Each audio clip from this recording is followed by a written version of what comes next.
Okay, hello everyone. Today we're going to be talking about Ebola. This is Group 8 from Professor Hendrickson's microbiology class. What is Ebola?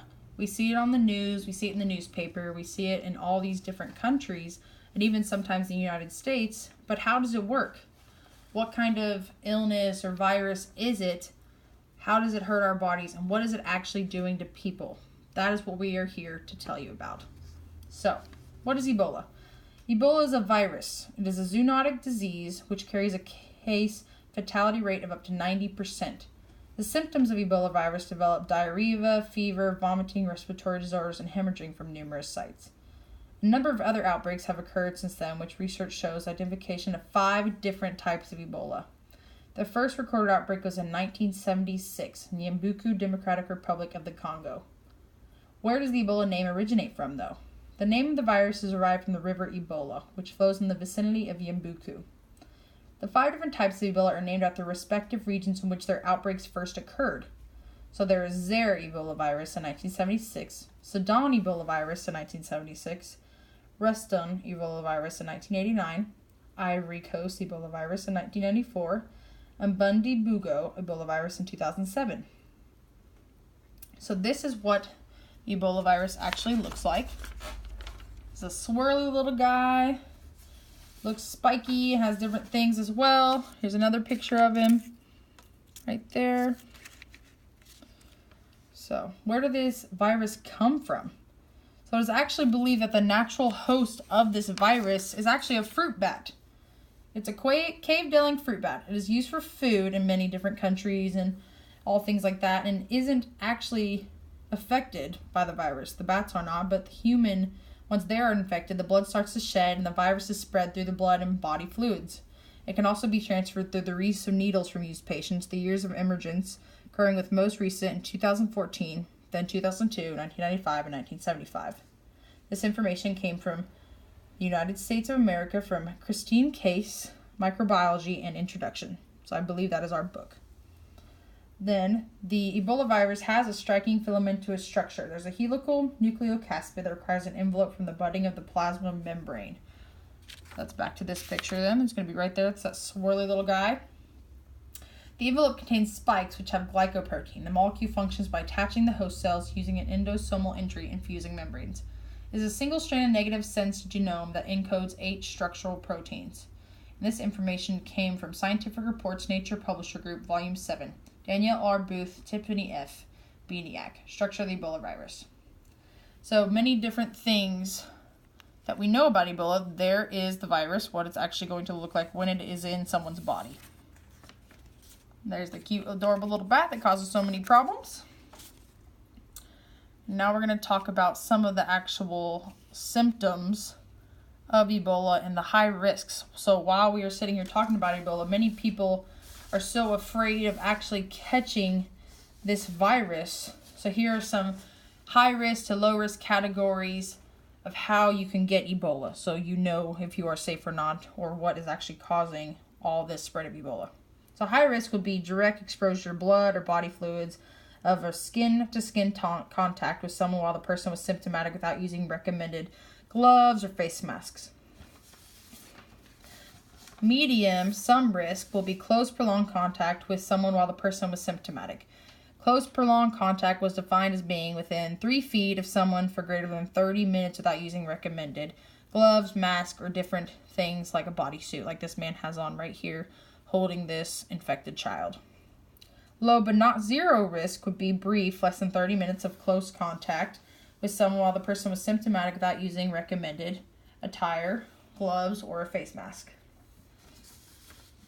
The different symptoms, as they progress, they eventually firstly start as flu-like symptoms, bleeding, both visual and internal is going to be at the end. So days 1 through 3, in the first few days of illness, patients have flu-like symptoms. So it's going to be profound weakness, coughing, illnesses, different things like that.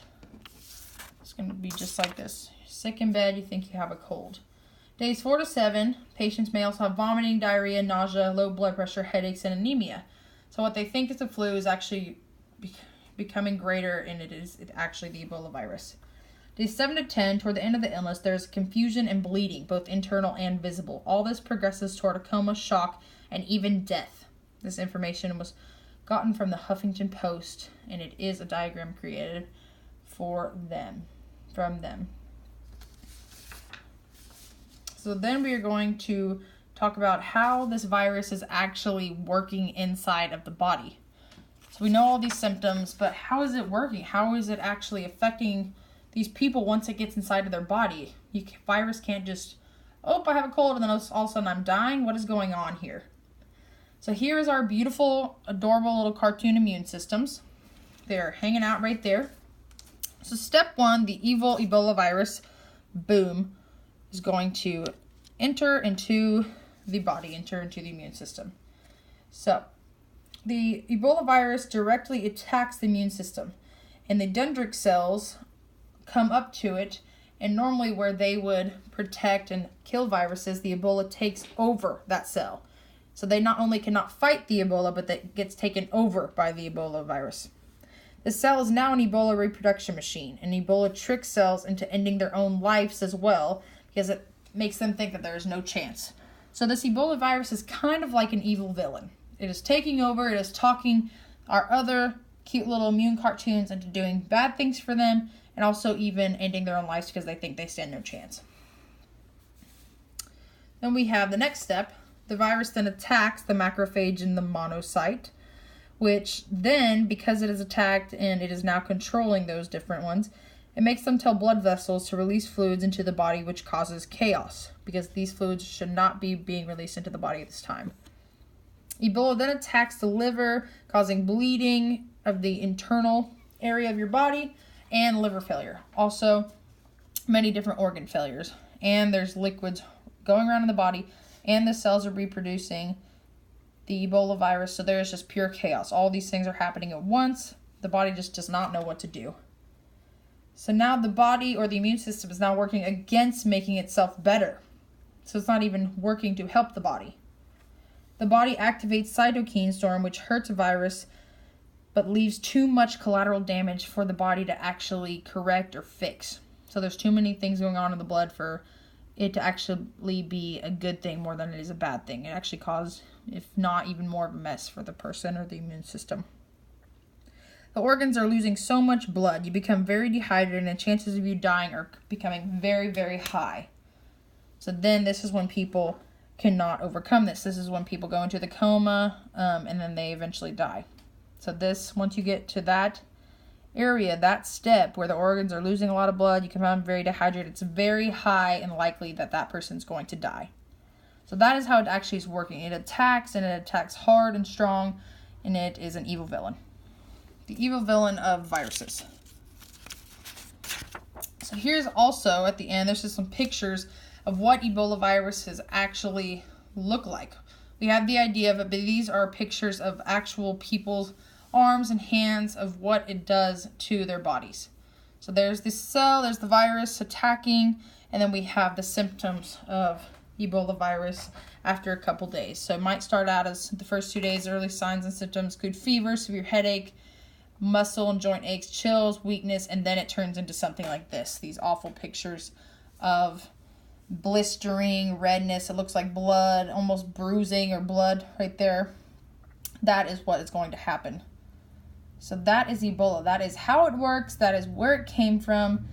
And honestly, now that you know more about it, it reminds me of an evil villain.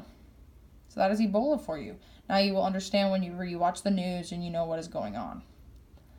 This video was created and brought together by Group 8.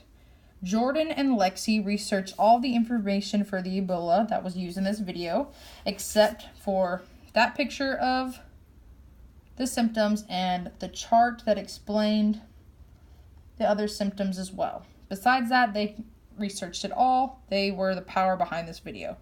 Jessica Walker did the video voice and the funny pictures. But this is Ebola. I'm Jessica Walker. I hope you have a great day, and I hope you learned something about Ebola. Thanks again. Appreciate it.